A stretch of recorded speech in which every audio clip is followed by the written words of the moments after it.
ఆంధ్రప్రదేశ్ 2014లో విభజించబడిన తర్వాత ఇప్పుడు 2 ప్రభుత్వాలు మారాయి. మళ్ళీ ఎన్నికలు జరగవు. ఈ సమయంలో ఆంధ్రప్రదేశ్ ప్రజలు చాలా జాగ్రత్తగా ఆలోచించి బాధ్యతగా ఓటు వేయాల్సిన అవసరం. గత 5 సంవత్సరాల్లో ఉద్యోగాలు ఎక్కువ వచ్చాయా? ఈ 5 సంవత్సరాల్లో ఉద్యోగాలు ఎక్కువ వచ్చాయి. అప్పుడు ఉపాధి అవకాశాలు ఎక్కువ ఉన్నాయా? ఇప్పుడు ఉపాధి అవకాశాలు ఎక్కువ ఉన్నాయి. అప్పుడు అభివృద్ధి ఎక్కువ జరిగిందా? ఇప్పుడు అభివృద్ధి ఎక్కువ జరిగింది. ఇలాంటి విషయాలు ఎన్నో కూలంకషంగా ఆలోచించి బాధ్యతాయుతంగా భవిష్యత్ తరాల కోసం ఆలోచించి ఓటు వేయాల్సిన సమయం ఇది. 2019లో ప్రజావేదిక కూల్చివేతలతో మొదలు కాకూడదన్న విషయం మనందరం గమనించాం. ఆ ప్రజావేదిక నిర్మాణం జరిగింది మనందరి డబ్బులు. ఒక నాయకుడి మీద ఉన్న కోపాన్ని ప్రజల మీద చూపించడం సమంజసమేనా? ప్రతి ఒక్కరూ ఆలోచించాల్సిన అవసరం. ఒక నాయకుడు ప్రారంభించిన రాజధాని, ఇంకొక నాయకుడు 3 రాజధానులు, ఒక్క రాజధానిని కూడా నిర్మాణం చేయకుండా ఉండడం సరైన పనేనా అని మనం ఆలోచించాల్సిన అవసరం. మన దేశ చరిత్రలో ఎప్పుడైనా సరే ఒక రాజధానిని మార్చి 3 రాజధానులుగా ముక్కలు చేసి ఒక్క రాజధాని కూడా నిర్మించకుండా ఉన్న చరిత్ర ఎప్పుడైనా ఉందా? 1327లో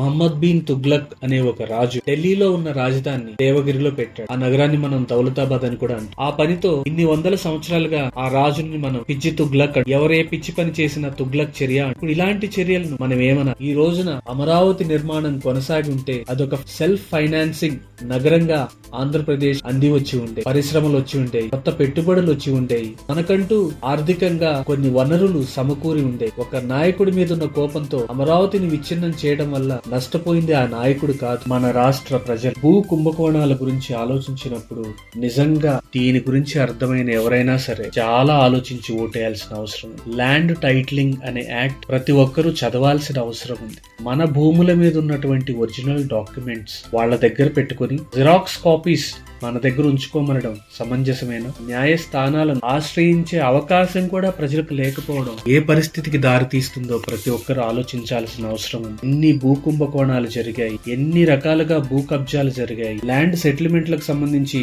ఎన్ని ఘోరాలు నేరాలు జరిగాయి అనేవి మనం నిత్యం వార్తా పత్రికల్లో, సామాజిక మాధ్యమాల్లో, మీడియాలో చూస్తూనే ఉన్నాం. మన పొలంలో ఉన్నటువంటి సర్వే రాళ్లపైన, మన పాసు పుస్తకాలపైన ఫోటోలు వేసుకున్న వ్యక్తి ఇప్పుడు ఏకంగా మన ఒరిజినల్ డాక్యుమెంట్స్ కోసమే అడుగుతూ ఉంటే నిజంగా భయం వేయకుండా ఉండదు. ఈ 5 ఏళ్లు మన భూ కుంభకోణాలతో పాటు మాట్లాడుకోవాల్సింది అక్రమ ఇసుక దందా. దీనివల్ల భవన నిర్మాణ కార్మికులు వాళ్ళ జీవితాలు శిథిలమైపోయాయి. భవన నిర్మాణ రంగం కుదేలైపోయింది. పేదవాడికి ఇసుక అందుబాటులో లేకపోవడం వల్ల ఆంధ్రప్రదేశ్లో నిర్మాణాలు ఆగిపోయాయి. ఆంధ్రప్రదేశ్లో ఈ 5 ఏళ్లు అభివృద్ధి జరగకపోవడానికి ఇది కూడా ఒక ప్రధాన కారణం. అక్రమ ఇసుక దందా ద్వారా ప్రైవేట్ వ్యక్తులకు ఇసుకను అప్పగించి అధిక రేట్లకు ఇసుకను అమ్మి వీళ్ళు చేసిన దందాల ద్వారా పేదవాళ్లకు, మధ్యతరగతి వాళ్లకు, దిగువ మధ్యతరగతి వాళ్లకు అసలు ఇసుక అందుబాటులోనే లేకుండా పోయింది. తద్వారా భవన నిర్మాణ రంగం, భవన నిర్మాణ కార్మికులు ఎన్నో సమస్యలను ఈ 5 సంవత్సరాలుగా ఎదుర్కొన్నారు. గత 5 సంవత్సరాలుగా ల్యాండ్, శాండ్, మైన్, లిక్కర్ అనేది ఎలా ఒక మాఫియాగా మారి ఆంధ్రప్రదేశ్ అభివృద్ధికి ప్రతిబంధకంగా మారిందో ప్రతి ఒక్కరూ తెలుసుకోవాల్సిన అవసరం ఉంది. ఇవన్నీ నాలాంటి వాళ్ళు చెప్పాల్సిన అవసరం లేదు. మీరు గూగుల్లో చూసుకున్నా, ఎక్కడ చూసుకున్నా ఇవన్నీ ప్రజల మధ్యలో ఉన్న వాస్తవాలు. నేను చెప్పిన వాటిలో ఒక్క అబద్ధం ఉన్నా కూడా మీరు మనుషుల అబద్ధాలు చెప్పొచ్చేమో కానీ గూగుల్ అబద్ధం చెప్పదు. గూగుల్లో వెతుక్కొని మీరు ఇందులో ఉన్న వాస్తవాలు అవునా కాదా అని తెలుసుకోవాల్సిన అవసరం ఖచ్చితంగా ఆంధ్రప్రదేశ్లో ఉన్న ఓటర్కు ఉంది. మద్యపాన నిషేధం చేస్తానని ఓట్లు అడిగి మద్యపాన నిషేధం చేయకపోతే మళ్ళీ ఓట్లే అడగనన్న వ్యక్తి మద్యపాన నిషేధం చేయకపోగా కల్తీ మద్యంతో ఎంతోమంది ప్రాణాలు పోయాయి. ఆ విషయాలన్నీ మనకు తెలుసు. ప్రపంచమంతా మద్యపానం హానికరం, కానీ కల్తీ మద్యం తాగి ఆంధ్రప్రదేశ్లో చనిపోతున్నట్టుగా మీరు పరిశీలిస్తే ప్రపంచంలో ఎక్కడా చనిపోవడం. ఎంతోమంది స్త్రీల పుస్తెలు తెగిపోతూ పట్టించుకోకుండా అక్రమ మద్యాన్ని, నాసిరకం మద్యాన్ని, ప్రపంచంలో ఎక్కడా దొరకని బ్రాండ్లను, సొంత బ్రాండ్లను తయారు చేస్తూ అమ్ముతూ ప్రజల ప్రాణాలతో చెలగాటం ఆడుకోవడం ఎంతవరకు న్యాయమో మనందరం ఖచ్చితంగా ఆలోచించాల్సిన అవసరం ఉంది. ఆలోచించి ఓటేయాల్సిన అవసరం ఉంది. గత 5 సంవత్సరాలుగా రావలసిన ఉద్యోగాలు రాలేదు, ఉద్యోగ నోటిఫికేషన్లు రాలేదు, ప్రతి సంవత్సరం ఇస్తానన్న డిఎస్సి నోటిఫికేషన్ రాలేదు. ఉద్యోగాలు రాకపోగా, ఉపాధి కల్పనలు లేకపోగా ఆంధ్రప్రదేశ్ ఒక గంజాయి క్యాపిటల్గా, ఒక డ్రగ్స్ క్యాపిటల్గా తయారైంది.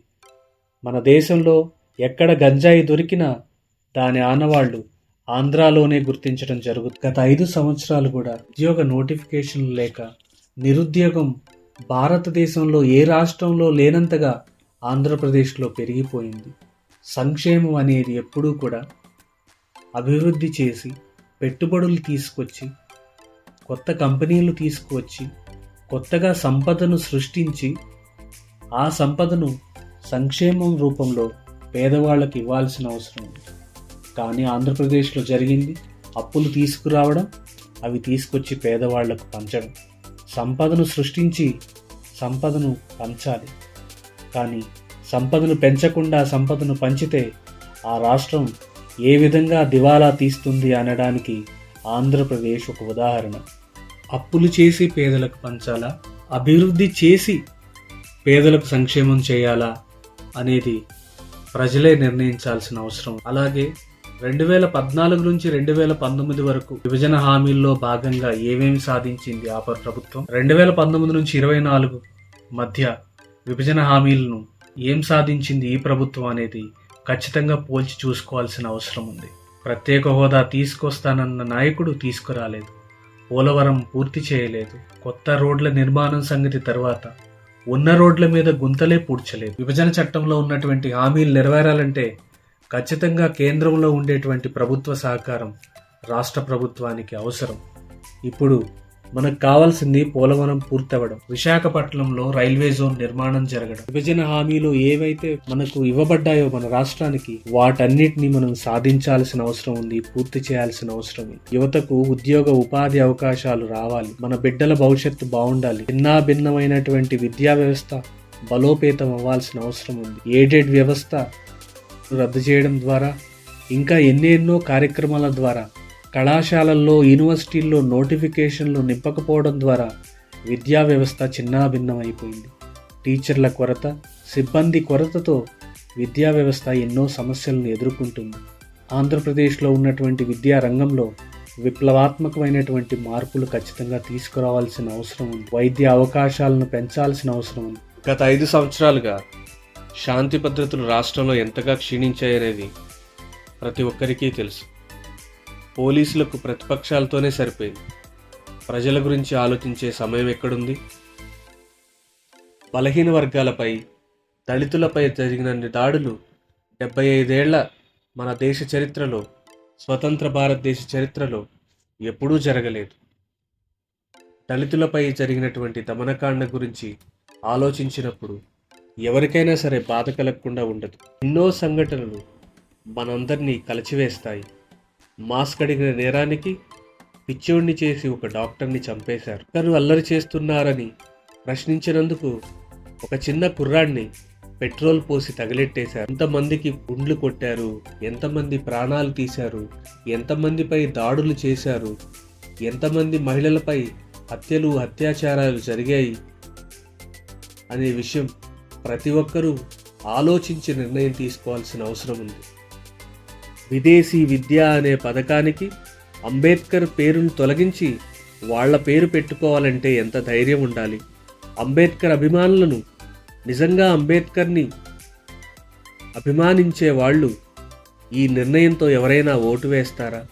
దళితులన్న వారికి, నిజంగా అంబేద్కర్ని గుండెల్లో నింపుకున్న వారికి ఈ విషయంలో కోపం రాదా? ఎన్టీఆర్ విశ్వవిద్యాలయానికి ఎన్టీఆర్ గారి పేరును తీసివేస్తే ఎన్టీఆర్ని అభిమానించే వారిని అది బాధించదా? ఇలాంటి సంఘటనలన్నిటినీ ఆధారం చేసుకొని మన రాష్ట్ర భవిష్యత్తు కోసం, మన బిడ్డల భవిష్యత్తు కోసం ఆలోచించి మంచి నిర్ణయం తీసుకుని బాధ్యతగా ఓటేద్దాం ఈసారి. ఆంధ్రప్రదేశ్లో ఆర్థిక, సామాజిక, రాజకీయ అసమానతలు లేనటువంటి సమాజాన్ని నెలకొల్పాల్సిన అవసరం ఉంది. ఆ దిశగా మనందరం ఆలోచించి రాబోయే ప్రభుత్వాన్ని ఎన్నుకుందాం, బాధ్యతగా ఓటేద్దాం.